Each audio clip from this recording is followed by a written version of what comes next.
Good evening, Bruno. Ah, good evening. It's a beautiful night, no? Yeah, it's a beautiful night. The moon, the star. Would you like a cigar? No, danke.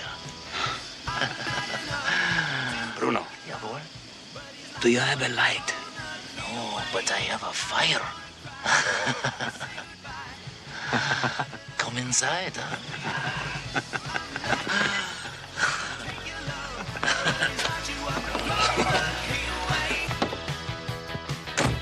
Praise the Lord for bringing us this generous bounty. Just give me all the bacon and eggs you have. Wait. I worry what you just heard was, give me a lot of bacon and eggs. What I said was, give me all the bacon and eggs you have. Living flesh. I guess that's about 50 minutes, huh? Like me. Back on the menu. That's why I'm hungry. Each word I say, farther into a radical no high. No secret is to me. Don't skip on the meat. I'd buy that for $1. Not that for me, please. I'm trying to get back. Oh, look at me! I'm another thing. Steve, easily upset. I'm so fucking hungry, Bill. I'm so hungry. I never knew anyone could be so hungry. What about that time I found you naked with that bowl of jello?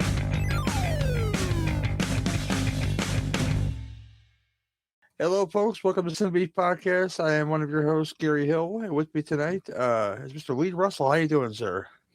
Doing good. Post birthday recovery, but I'm not feeling 48, so that's a good thing, I guess. That's good, man. Yeah. I'm glad you had fun. I was with you for a little while and I was with you the whole time. My dumbass doesn't know how Discord works to turn off at the bottom too. But I realized what I did there. But yeah, it was a good time hanging with you and your boys. Yeah. Yeah, I'll ask you the same question I was asking everybody who comes on the show. What you been watching lately?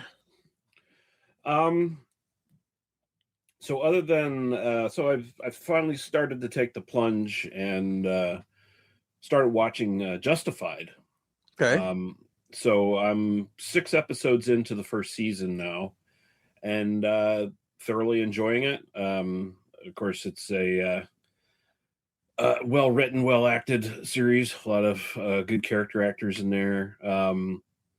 I do like how Timothy Oliphant is the star, but it seems like he kind of shares equal screen time with pretty much everybody else in the cast. It seems like at times, like it's not like he's dominating the entire story. It spends a lot of time with the criminals. It spends a lot of time with the other characters.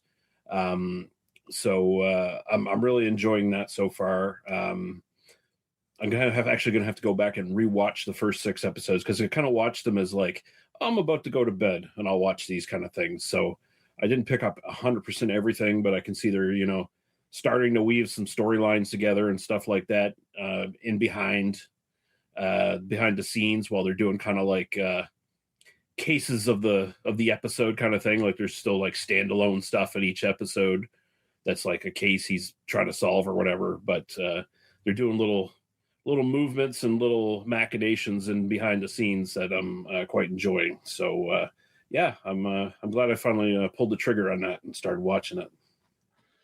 Cool. I'm glad you're getting into it. It's one of my favorite shows, probably in that time period, and probably the past 20 years, probably. Second season really gets into some more and more stuff to where a lot of double cross and stuff, and you get a lot of proper villains on the show as far as like main villains go, and I think you'll enjoy it as it further goes along, actually, too. Cool. Only other thing I watched recently that I'll talk about, I watched the new Alan Ritchson movie that came out on Netflix, so War Machine, and I quite enjoyed that. As long as you put aside the sort of pro military bullshit that like you have to kind of do in a movie like this if you want access to like military hardware and whatever. And also, I think Richardson, I think he's kind of a very pro military guy anyway. Like, I guess he's doing another movie with the same director of this movie that's like a biopic on some like famous Marine or something. Whatever. He seems like he's more pro soldier than he is pro military, honestly. Like, just like treating the soldiers like real people instead of mindless drones. But movie itself, pretty cool. It's like a mix of Predator, Dog Soldiers, and War of the Worlds. Because it involves this squad that they're training to be Army Rangers, and they're doing war games, so they don't have live weapons. And this alien thing crash lands after in the news. There's been a lot of talk about how there's like a comet in our solar system right now, and everyone's saying, "Oh, it's not like a usual comet or whatever. It's obviously got to be an alien ship of some sort." Well, they'd actually draw from that for this movie, and hey, go figure, it actually is an alien ship, and things keep coming off it, and we quickly learned that it's like alien war machines, these fully automated alien war machines that come down. They're kind of like BattleTech Mecha or whatever, and they come down, and the squad has to deal with one of them, and it's pretty good action nonstop. And of course, like I said, it's like Dog Soldiers in the sense that, they're on war games, so they don't have weapons to fight back with.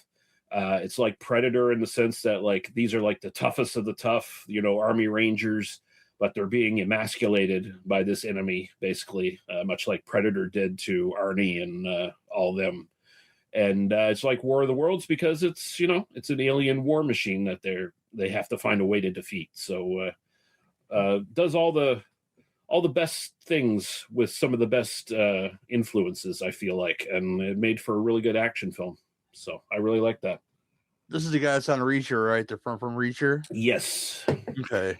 Yeah, he's not exactly stepping too far out of Reacher's shoes for this role. He's very much kind of in the same mode, but he's not as unstoppable as Reacher is in the TV series. And in this, he actually gets his ass handed to him a couple times over and over again, kind of thing. So I watched something with him in it, and it was a comedy, and I knew he was on something that I didn't know. I never watched Reacher, an episode. Actually, I should get on that because I hear it's good.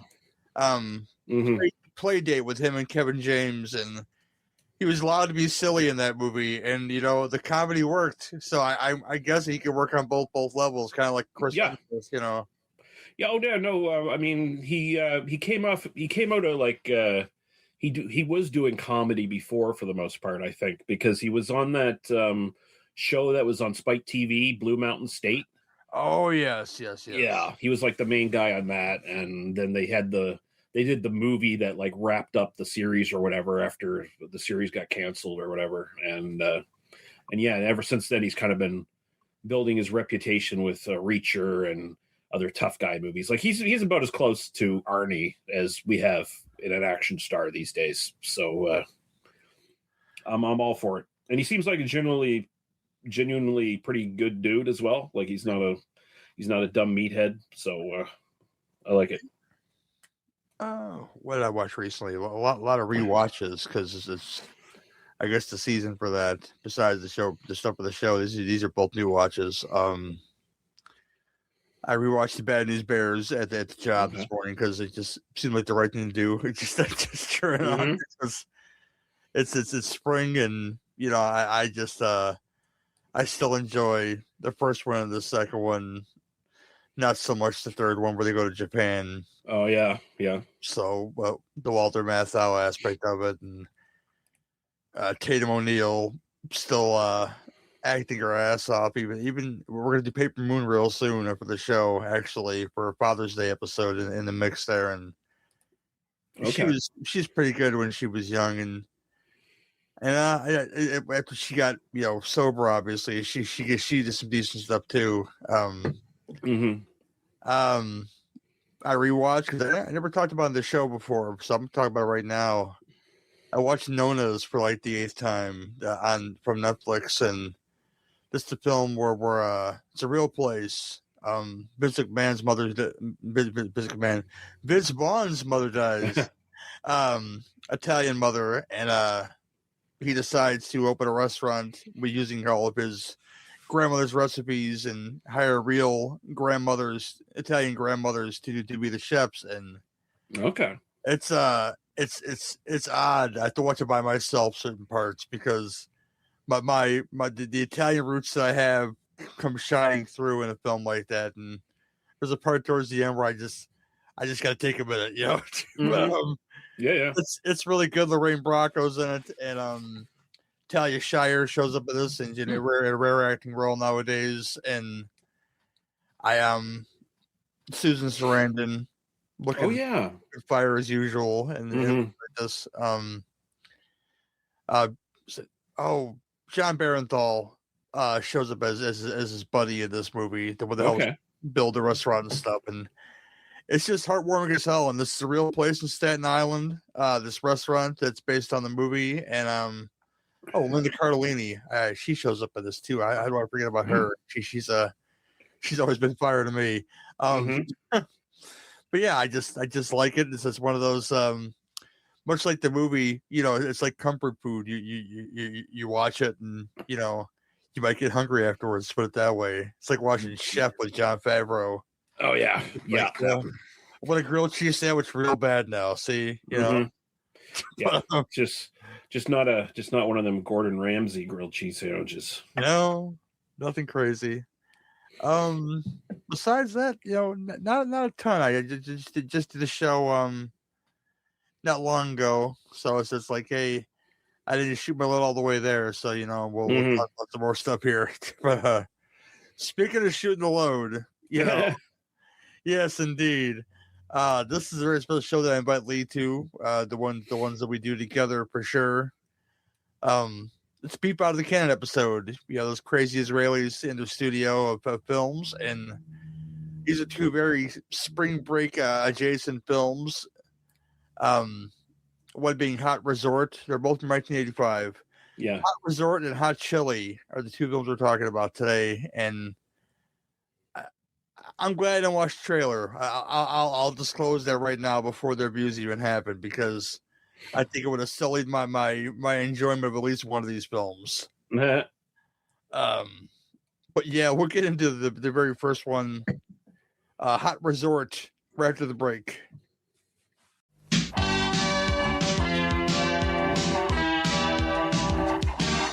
Canon Films presents the perfect summer vacation, working at the Royal St. Kitts Hotel. Meet Marty Sullivan. This summer, he's going to party, and he's ready for every possibility. Is this all you have? You don't think it's enough? Marty and his friends have found work at the hotel with all the right activities, like swimming, aerobics, golf, dancing, and mingling with the locals. Weren't you in a movie with Fay Ray? Let's go and pick up some broads. For 3 outrageous months, the boys are part of an attentive staff. Oh, I'm sorry. Enjoying your stay at the St. Kitts? In a romantic atmosphere, with fine cuisine and elegant dining. Everything to your satisfaction? Yes, thank you. The staff is trained to serve the guests with gusto. And the guests, blondes, brunettes, more blondes. I don't suppose you'd like to go to the movies tonight. Fuck off. Who does your hair? Sweetheart. Oh, shit. Well, I guess a blowjob would really be out of the question then. Not necessarily. Marty planned on getting plenty of hands-on experience. $20 you don't score. But what Marty didn't plan on was love. You're on. Where else can the work lead to love? And just about everything else. But at the Hot Resort, starring Tom Parsekian. Well, you're in love. You try anything. With Bronson Pinchot from Beverly Hills Cop. You're fired. Mercy me! I got my freedom! And Linda Kenton, the penthouse pet of 1985. Look out. Love just may find you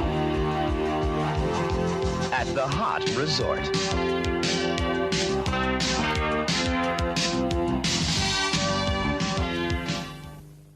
Hot Resort from 1985. Your cheapo IMDb plot synopsis is this: young guys on the make get a job at a resort hotel in the Caribbean.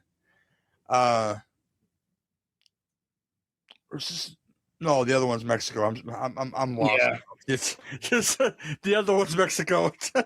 Yeah, this is St. Kitts. This is St. Kitts, yes. Yeah. Which they filmed on locations. I guess that's where the budget went. They filmed location. In both places. You wouldn't know it though by looking at what they show. Yeah. Let's start some folks that you may know.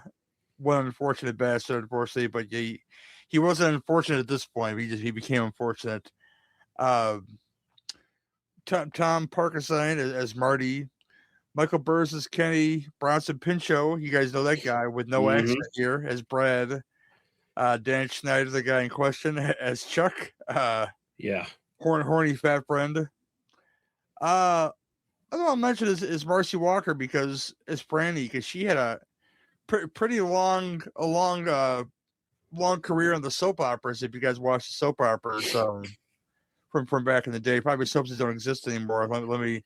I've seen Santa Barbara in that mix, which and All My Children, which was I probably seen her on TV probably more than once because my grandmother and the stories. It was time to go outside, so I didn't watch too much of her because you didn't interrupt the stories in the summertime. Or she might like hit you with the wooden spoon. God damn it, But Hot Resort, we'll start low. We'll end on a high note here, brother. Is all I'll say about that. Yeah. What are your thoughts? What are your thoughts on Hot Resort? I didn't hate either one of these movies actually. So I'll divert to you, sir. So it feels like, in part, I'm going to have to talk about both movies at the same time, even though we're focusing on one piece. That's fine. They share a soundtrack, for Christ's sake. Yeah. I mean, they share a lot. Some might say they're the exact same movie, kind of, except for one's just done way better. Hot Resort it's your typical sex comedy plot, and there's a reason for that because, of course, this is Golden Globus, and if people were not familiar before they became canon and started doing their thing there. They started and launched a successful series of sex comedies called the Lemon Popsicle series. And both of these movies have the DNA of those movies just leaking all over them. Because especially Hot Chili, when we get into it, I'll point some things out. But this is kind of taking that. This feels like this one, I didn't check the shooting dates, but this feels like this was shot after Hot Chili, where they didn't have any money left. And because this is very cheap, it's in St. Kitts, but you wouldn't fucking know it because there's very little coverage shots showing anything interesting outside of the resort. Bronson Pinchot stands out. He's basically doing what Dean Cameron would do in his sex comedies later. He's the funny, cool guy who can, kind of like get any chick he wants, but he's also kind of he's the guy who's in the know. He's the guy who kind of like guides the new guys coming into the resort on what to do and how to do it, kind of thing. Very much what like Dean Cameron probably most notably would do in the Ski School movies. Yeah. And I mean, this does all those things. It's very badly edited, though. Like, it's very cheap. There's at times scenes just stop, and I'm like, what? And we'll get into it, but it's got all the tropes of a typical 80s sex comedy. You got the fat guy, you got the nerd, you got the cool guy, you got the more restrained guy. You got men casually trying to sexually assault women, and it's cool when they do it, but if the women try to reciprocate and sexually assault the men, then all of a sudden there's a problem. They have a rivalry with a rowing team that is just kind of, it felt very tacked on. There's a lot of tropes thrown in. And that's the slobs Yeah. versus snobs thing is thrown in. Yes. Yeah, but there's no stakes at all in doing that in this movie. Like they have snobs versus slobs, but there's like literally no stakes because it's not a real competition. It's for a commercial shoot for some reason, which is just weird. It feels like they just threw a bunch of ideas into this one to hope that they could get something more out of it than what they had going in. And there's like a brief like workers' rights struggle thing going on. One of the characters is played by the guy who played the gay guy in Airplane, and he's basically playing the same character here. And that kind of like comes around to a joke later on where, all of a sudden this other character's gay and now they're a couple. Yeah. It's just like a lot of this stuff. I gotta say, it's not a good movie. It's not even like a movie that's like super gross on its like sex stuff. You know, like a lot of these movies, you go back to them and you're like, oh no, he just like straight up raped that girl, or you know, what they're doing to that gay guy isn't cool or whatever. Like, there's not really a lot of that in this movie, but there's just a lot of nothing going on, nothing fucking happening, and like I said, like very jarring editing. Whenever something seems to start get going, it switches to another scene, and I'm just like wondering what the fuck is going on. This one was a bit of a hard watch, and I've seen a lot of sex comedies. I've seen far too many sex comedies from this era. I think I've probably seen almost all of them, and this one's really scraping bottom of the barrel, but not because it's gross. It's just scraping bottom of the barrel because it's so cheap and badly made. Yeah, you're not wrong on all these levels. I thought like your actors who can do things. This is right on time of Head of the Class, which is a TV show that I still very much enjoy. Whether it's Hessman or Billy Connolly as the teacher, I both things. Dan Schneider was on that, and it seems like they had the guy they have in the movie. If you need an image, he looks like Brian Robbins with half the mullet. Okay, in this movie. Yeah, but it's not Brian Robbins. Who we go to collaborate with later on, obviously, with Nickelodeon stuff. And, yeah. I didn't hate my time with this, but when you get to the next movie we're going to talk about, it's like it pales in comparison in the quality. This, like you said, this is the leftovers of hot chili. This isn't even good leftovers. This isn't like hey, eat chili the next day. The ingredients fall together better. No, this is like chili's been sitting out for a week, and maybe like you keep eating it, and you know it's getting a little bit tastes a little weird. This actually tastes a little off. And it's not really your lead actor's fault. It's the material they were given, in my opinion. Because these guys are just doing their job. They're getting a chance with a Canon film, a low budget Canon film, and they're just trying their best. And unfortunately, the logistics and the infrastructure is not there for a good film. One thing I mentioned, John Robbins. I'm not sure, but I think there's two B's in Brian Robbins, but still, relationship to this movie. Also worked on Benny Hill and the George Kennedy film Death Ship.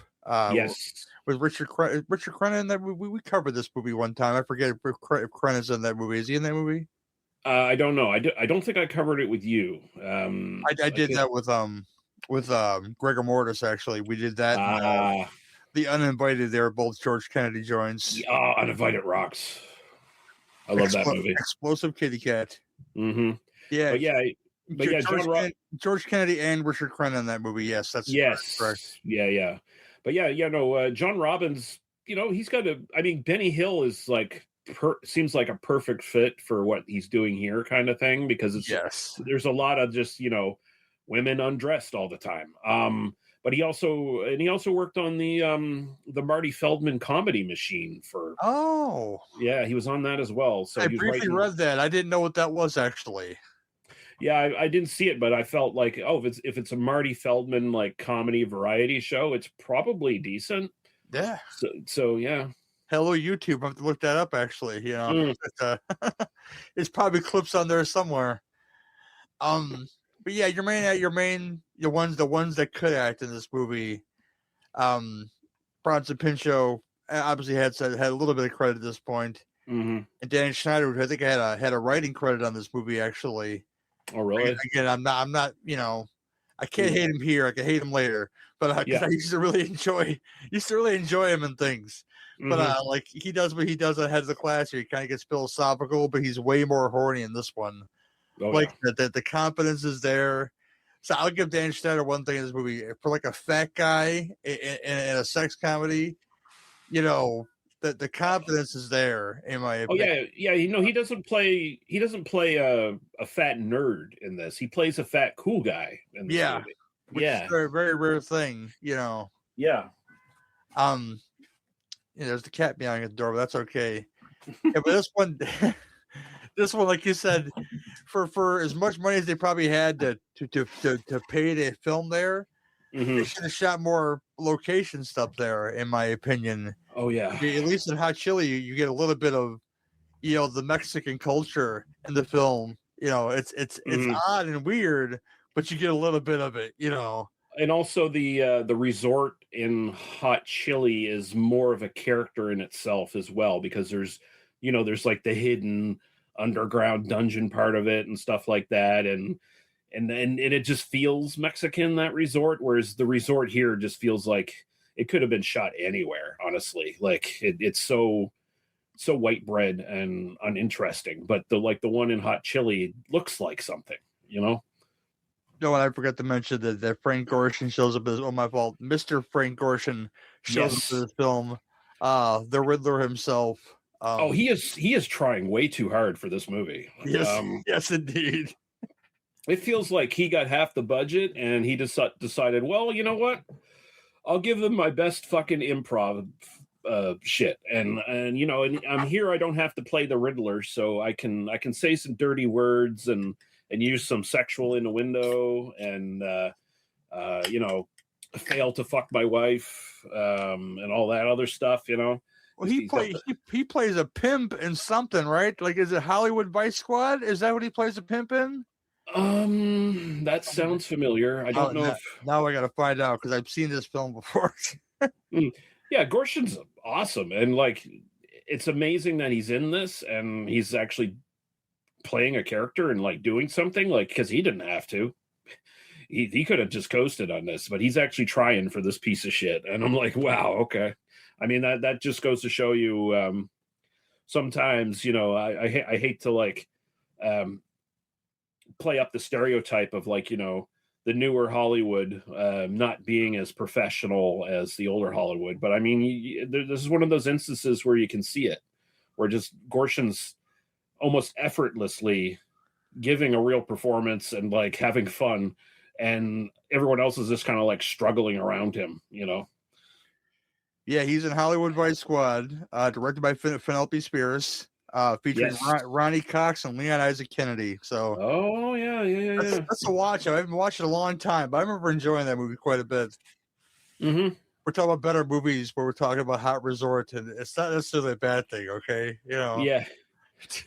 I do like a couple of the gimmicks in this. Like there's the whole joke of the couple that are fucking, and one of them was at the time a current penthouse pet is the female side of the couple, and they're fucking everywhere, and eventually like that gag. Yeah, they fuck so much that the guy eventually slips a disc and they're stuck in the car. They go so far as to cut the top out the car. Now, that's a gag that works in this movie. Those people like, what's the line? There's a part where the actual rowing team is rowing, and they're fucking on the side. There's a line in there about and in and out, and they're in and out. Yeah. So that's a joke that works for me. It's kind of like that joke in Meatballs too, where the counselor couple is trying to find a place to fuck, but they can't find a place to fuck, and These folks are fucking everywhere. Yes, Yeah. they're the exact opposite. They have no problem finding places to fuck. And also there's the whole, like, it turns into a different movie for a little while where it's like, actually, I kind of want to see this as the whole movie, is where they meet up with the old man who's the father of the guy who runs the resort. And he's like, drive my father around town and take him to a party or whatever kind of thing. And the old man's like, I want to see you guys find yourselves some nice hot chicks and bang them in my house.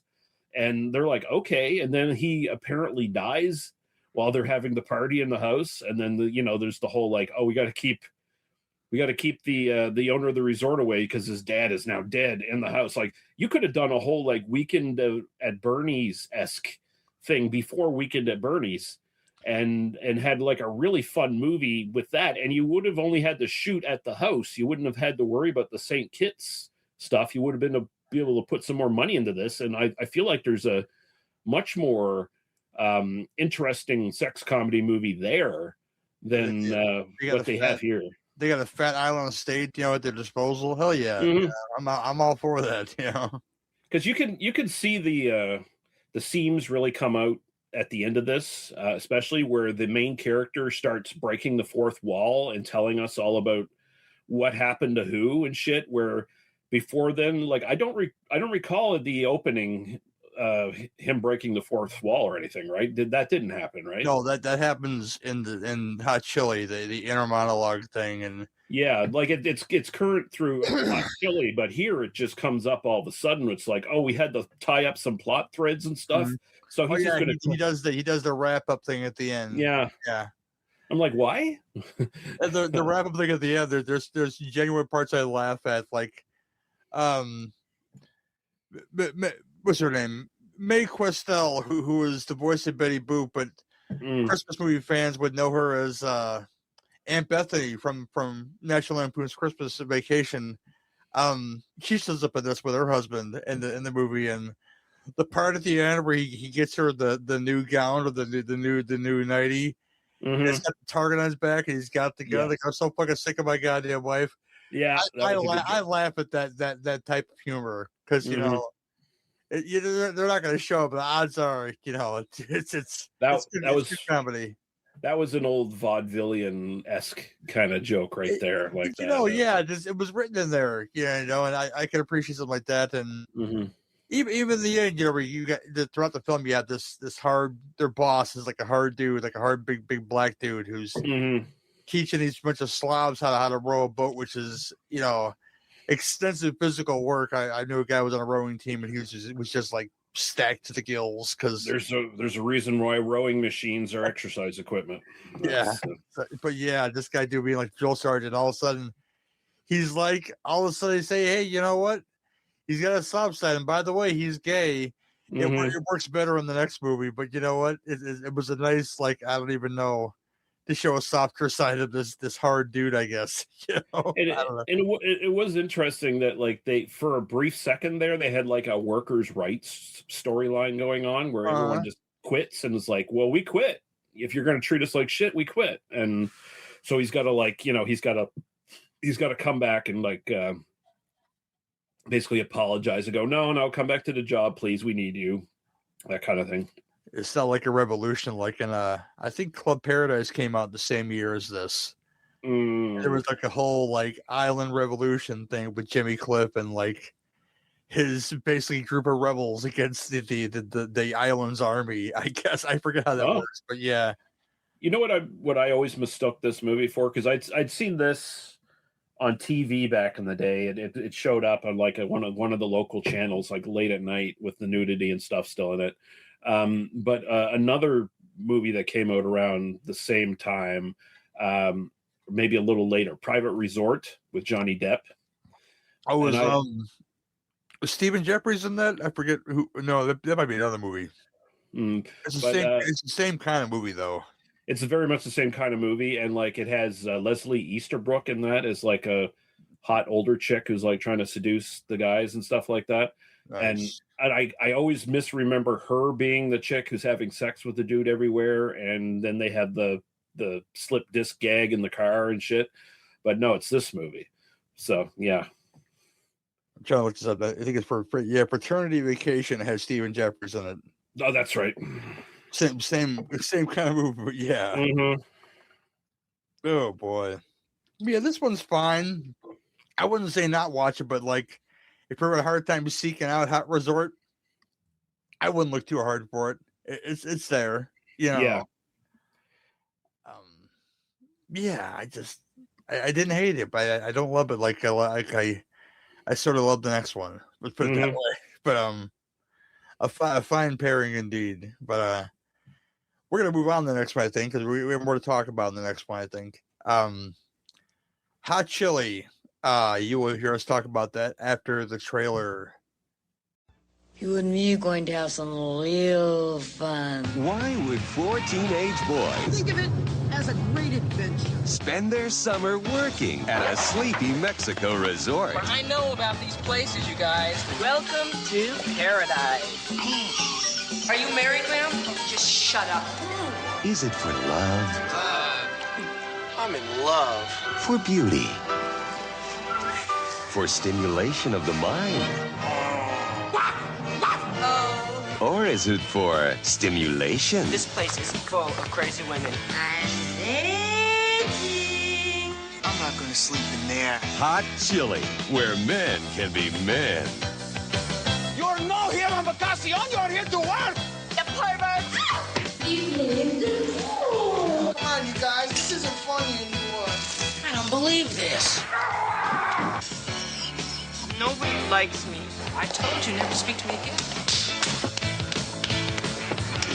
I believe in kind of an exchange of energy between two human beings. My God. Do you play any instruments? I love the organ. I will give you your first lesson free. You're all disgusting! Boy, if my mother could see me now. Hot Chili. Sometimes a little spice is all the variety you need. I love hot chili. Hot Chili. Hot Chili, 1985. Your cheaper plot synopsis is this. A bunch of American teens head to Mexico for a summer job at a resort where they encounter eccentric guests and embark on wild adventures. This stars Charlie Stratton as Ricky. I never looked at his career. I didn't see very much that I saw there. Alan Kaiser, who it's a Night of the Creeps for you genre fans out there. But yes. if you're like me, you watched a lot of Mama's Family before school, and you know what?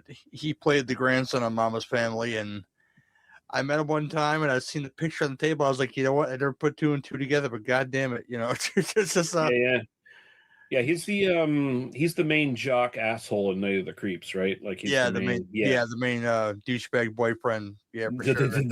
The fucking Aryan asshole, basically, in that one. Yeah. Joel Robo, whatever I didn't pronounce his last name, I couldn't tell you, but this guy plays Arnie, but he was in the last American version as well, which I didn't mention, but I watched that too because he was in the film, and yeah, which has a deep connection to this movie and the movies the Golden Globus made before canon. We'll get into it, but yeah. Chuck Hemingway is Stanley. One of my favorite characters. I love when the nerd gets some. When am I going to get the fuck? Yeah. Then he gets to, which is great. Taffy O'Donnell was as the very foreign, very cello eccentric Bridget. Victoria Barrett as Victoria. I love the parents in this film. Robert Reisel as Mr. Lieberman. Everybody's horny in this fucking movie, and I love it to death. Oh, yes. Jerry Lazarus as Esteban. Peter Bromlow, speaking of Nazis, is Herr Fritz. Flo Lawrence is Mrs. Baxter. And the last, B. Fiedler as the music teacher. And the last person I'll mention altogether is the great Robert Zadar in this film as the gay valet Bruno. Now, if you told me that was on my bingo card of him playing a shirtless gay valet in a movie, I would have said you're fucking crazy. But you know what? It shows up in this movie. You know what? I'm kind of glad for it because he gave me a good chuckle. He's almost kind of unrecognizable here because, like, the cherubism is not in full effect at this point, where his face got super super large, big. right? Even like Yeah. Tango and Cash, though, it wasn't huge yet, but yeah, it got really spread out there. Unfortunately, his disease.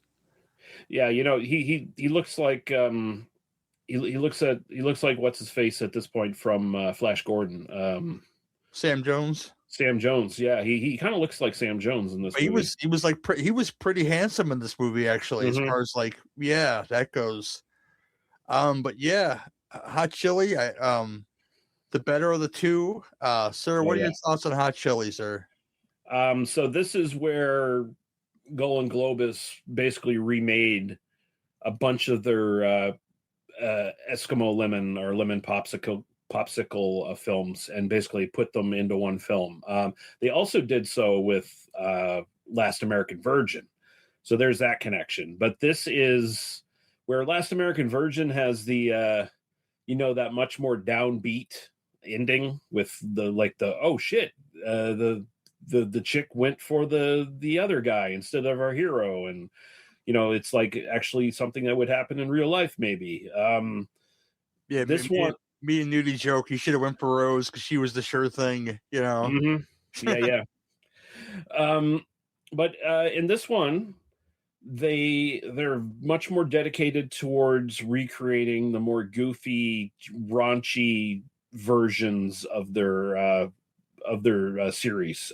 So it like incorporates a bunch of sort of the tropes from several of those lemon popsicle movies. There's like it keeps popping up in those. There's always a horny like music teacher who's like an older woman who like seduces some of the dudes and fucks them. There's always like dominatrix women and just aggressive Amazonian females and horny females, and almost always they're the ones that even though the guys are like oh, we got to get her, we got to fuck her, they're like, yeah, come fuck us, like that kind of thing. They always have trouble like generally having sex with someone in their own age group, but when it comes to like older women, like basically preying on the young group of guys, there's a lot of that in those movies, and there's a lot of that in this movie. This movie feels like an actual production right from the get-go, like right from the opening credits and the score. You're like, oh, there's money here. Now it reuses music from Breaking and Rapping, but I mean, Golden Globus paid for that fucking music. Why not reuse it in some of their other films? This is something that Crown International would do as well in their sex comedies. So, it works. So do that. And this one is definitely a lot more raunchy than your standard sex comedy of the time. It's really getting away with some stuff. This one knows better than to have like a snobs versus slobs subplot. This one is much more about these young guys like getting in and out of sex situations and sort of tricky situations. There is a little bit of conflict with the old Nazi dude, but even that's like not played super serious. And this one's just a lot more fun. It does a lot more interesting things. There's a strobe light cat fight out of nowhere all of a sudden at some point in this movie, between two of the chicks who are trying to like bang the young dudes, and they're like, no, that's my young dude, I'm gonna fuck him. No, that's my young dude, I'm gonna fuck him. And then all of a sudden they have like a cat fight where there's this strobe light going, and it's like, okay, and they're ripping each other's clothes off. It's just a way more fun than Hot Resort ever could hope to be, and I like this one quite a bit. Yeah, the one thing Hot Chili does very well, and I really enjoy my time. I watched this twice because I wanted to watch it again today with the other one because they kind of go together. It brings the silly, and I will say that everybody in the film knows what movie they're in. Mm-hmm. This is what makes a film like this work so well, is that everybody knows that it's silly. Everybody knows it's crazy. The dudes are competent at first, but then they become overwhelmed by everything because everybody's fucking horny in this fucking movie. Even the mom and dad, instead of going to the Catskills, they come there to go visit their son. even they're fucking horny. I mean, that scene where they're at the table eating supper and the hot blonde chick stands up and her boob falls out of her shirt. That is directly ripped from one of the Lemon Popsicle films, and it's the same situation where the dad is super horny and he wants to hit on the I think in the movie it's like his niece or something like that. So it's a little bit more sus in that movie, but yeah, it's very much the same thing. It's like everyone's trying to fuck everyone else. It's more like this is even more Benny Hill-ish, more Carry On film. Very much, and I think there's one of the writers on the Carry On films actually is on the writing. No, that was actually Hot Resort. So it's like surprising that it wasn't here, but this feels more like a weird British sex comedy in some ways because everyone's just trying to fuck everyone else, and there's all this comedy of errors kind of thing going on between some of the characters and just general goofiness. It's much more of a cartoon. Oh, definitely a cartoon to the point where, my guy, our nerd Stanley, is trying to find this lady's room. He's holding her luggage, all of her luggage. They play the fast forward gag to where she's screaming at him, and you know what? It works on a film like this. Mm-hmm. Everybody knows what film they're in, even the director. And I didn't mention the director, but William Sachs is the director of this. He made lots of cool things, and great genre director. Yeah, and he knew what kind of film he was in. Menachem is a writer on this. He knew what kind of film he was making, obviously, because the gags in this film are really great. Everything comes together. The part where our guy Arnie is getting busy in the freezer, and they're so into their horniness that they allow themselves to get frozen together mid-coitus, and you know what? It's so stupid and ridiculous, but you're there for it. Mm-hmm. I mean, that's gags that exist in this movie. The whole idea of the music. Was that the music teacher? Yeah, they walk in, the one that's playing the cello, and he's doing it butt naked, and you know what? Like, didn't see that coming. Neither did the dude, and you know what? I just love. That nobody has the advantage of this movie to say, you know what, this you can watch a film like this, you can watch a film like Revenge of the Nerds and say, well, that's problematic. There's a lot of stuff that's problematic in this film, but it's an equal playing field. Yes. So you don't give a shit.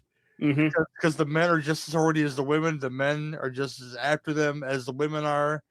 But the women have more of an advantage than the men are in this film because they are even more horny than the men than the men are. Mm-hmm. Because they're all more experienced. I mean, I love it's so stupid. The whole German husband subplot. Yeah. But it's a gag that runs. It's kind of like Robert Englund in Ford Fairlane. You think he's dead, but he just keeps on coming back. Yeah. The guy just keeps on coming back to in our dude Artie. Just keeps on getting in the mix, and because she keeps fucking wanting to fuck him. So he's like, okay, but watch out for your husband. I mean, German Nazi husband, complete with a Luger. Yeah. Which I love the part where he is hiding in the cowboy in his wife's bedroom. I forget their names. I think their name is Mr. and Mrs. Houston. And he's got the Luger and he's shooting. But guess what? Our boy, Mr. Houston's got a real firing gun too, and he shoots back. It's all silly. I just Mr. Houston, played by the great Ferdy Mayne, by the way. Oh, okay. What have you done? I'm sorry. Old time actor, was in a bunch of horror stuff and things like that in the past, but like around this time he was sort of still popping up in things. One notable one from around the same time, he did Frightmare. Oh, also, yes. Which I just watched recently, too, by the way, rewatched, which is an early Jeffrey Combs movie as well, where he plays like a Christopher Lee-esque horror star who dies but isn't quite dead. And these film students steal his body one night, and because they steal his body reanimates and starts taking revenge on them for doing that, and it's pretty great. I saw this somewhere long ago. I guess I'm due for a rewatch because it sounds like a lot of fun. It's really good. Oh my gosh. But yeah, that whole gag with that running gag with the German, running around chasing after his wife's probably several lovers at this point, because I doubt she can be trusted to just keeping her pants. Yeah, she's not so turned on by any sexual prowess he might have or not have, but she is very turned on by the idea of her husband shooting people and killing them. Yes. And so like she enjoys like getting dudes into situations with her where her husband will find out and then chase the dude around with the Luger and shoot at him and shit. And that really, like, at one point she just literally has an orgasm right in the hallway and like falls to the ground because she's so turned on by her husband like running after this dude. So she's having an orgasm at the bullfight at the end. Yeah. Now, she's good to go all the time. Yep. My favorite things about this film is not because I'm a fat nerd myself, but Arnie, our heavyset dude, and Stanley really become like front and center in this film as far as like you're rooting for them, and they're kind of being the guys with the upper hand in the story and stuff. They're all getting some in their own special way, and our boy Stanley finally gets some for the first time, and he's super excited about it, of course, and because his buddy told him where to go find some lovin', and he goes to go find some lovin'. I mean, he bangs. I mean, it's not like he had to look hard because the music teacher was actually throwing herself at everybody in the movie. It's just he got around to his turn basically. But as soon as he beds her, then like a scene later, like not even like 2 scenes later, he's in bed with the chick that he was carrying the luggage for, who was like beating his ass. I mean, even in the end, you get the end, near the end of the film. They're sitting together having a drink, and she tells him to fuck off, but at the same time they're together. So yeah, I got to root for the nerds of this movie, because the handsome guys, they have their show in this film, but they're not as prominent as the nerd characters, and I gotta love that. And right down to the end where Arnie is still running from the German, and he jumps in the bull pit and he's wearing a red shirt. I'm just applauding, like, yes, just more of these stupid gags, and it's got the gags all the way to the end, because the end credits they're running out of the bull arena, and the bull is run away by now, but they do that thing where they say, they do the whole pop-up who's starring in the film, and all of a sudden they show the crew. Here's the crew with the fake bull's head. I love stupid gags like that. This film is filled with stupid gags and just crazy horniness. This is what makes Grease 2 better than Grease 1, people. It's just it's just more horny. And this horny is again, they know what film they're in. And it's a big first step, And again, Golan and Globus, they did the Lemon Popsicle films, and this is a direct lift of like all the kind of best gags and stuff from those films, right down to the characters. Like the characters are pretty much direct transfers from the group of characters you follow in the Lemon Popsicle films. And in those ones, the heavy set guy and the nerd are more prominent, and they're more of a team that are like, the much more proactive, like, because they have to work for their women. Whereas, there are some handsome dudes, more popular dudes in those films as well, but they're just kind of like, they might have some trouble with a chick or whatever, but they're not the central focus. It's always like the horny, proactive fat dude and the nerd sidekick that are like really getting in trouble in those films as well. So, they knew, fucking Golan knew what worked and put it in this film. So this is the more raunchy, less serious remake of the Lemon Popsicle stuff, whereas Last American Virgin was much more like, there's some real world stakes in that film, compared to this one where nothing can be taken serious in this film. This film is fucking just off its ass stupid, and I love it. Just casual boobs everywhere, and that's fine. Oh yeah, and it's a good time. And I mentioned the soundtrack. These are songs that sound like other 80s songs, and I actually seek some of these out. they're on YouTube, a lot of these songs, and they repeat a lot of the same songs in this film and in the last film. But I like them because they kind of sound like other 80s songs and they're catchy. So I admire the work they put into the soundtrack for these movies because they share a soundtrack. Yeah, Watching them back to back, it's very, very noticeable. Yeah, like I said, they reuse stuff from Breaking' and Rapping. In this movie, so they were getting their money's worth on stuff that they were buying the rights for or whatever. So, well, yeah, great set pieces throughout this thing, and I was telling it to Lee in the chat that it was it's way better than it deserves to be. But yeah, I say that with confidence that this is one that you should watch because I've seen a lot worse of these, and this one. Yeah. This one manages to bring the funny, bring the silly, and bring the boobs, and it's a hard feat, in my opinion. And this one really doesn't feel gross at all at any point. Like it's like, oh no, it's all fun. Like some of the stuff might be quote unquote problematic, but it doesn't feel rapey and gross like a lot of these films do when you revisit them these days. It's an even playing field, though, which makes it less uncomfortable as far as like hell, exponentially less uncomfortable in my opinion because they're all after it. It's not just the dudes that are after the women and they're wanting get frisky with the women. The women are just as eager as the men are in this movie. So if you have a problem with Hot Chili, I don't know. You guys should go check it out, in my opinion. And if there's a link somewhere, it's probably on YouTube somewhere. It's on YouTube. Yep. Okay. So yeah, go watch it. Go have a good time.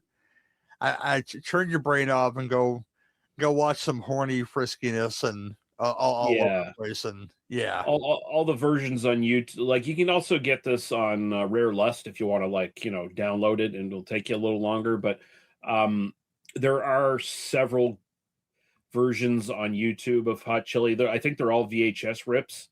There's one that is in 480 and it's watchable. And then there's a couple others that are like 360 that are like, noticeably a little bit more deteriorated, but it's watchable. So and it's a fun movie, so you won't care too much, I don't think. Yeah, very solid.